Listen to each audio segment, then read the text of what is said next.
ওম নমো সিদ্ধিদাতা গণেশায় নমঃ। আমি দেবী প্রজ্ঞা।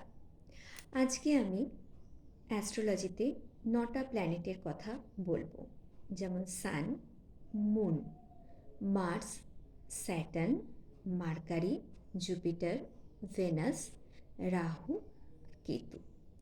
এই ৯টা প্ল্যানেটের মধ্যে ৭টা প্ল্যানেট বিবেচিত হয় অ্যাস্ট্রোলজিতে। এই ৭টি প্ল্যানেট কী হিসেবে বিবেচিত হয়? যেমন সান, সান হচ্ছে অগ্নিতত্ত্ব, মুন জলতত্ত্ব, মার্স অগ্নিতত্ত্ব, স্যাটার্ন বায়ুতত্ত্ব, মার্কারি পৃথিবীতত্ত্ব, বৃহস্পতি আকাশতত্ত্ব, শুক্র জলতত্ত্ব। আপনাদের যদি এই অ্যাস্ট্রোলজিক্যাল ভিডিও পছন্দ হয়ে থাকে, প্লিজ লাইক, শেয়ার, সাবস্ক্রাইব করতে কিন্তু ভুলবেন না। পরবর্তী ভিডিও পেতে ফলো করুন। ধন্যবাদ।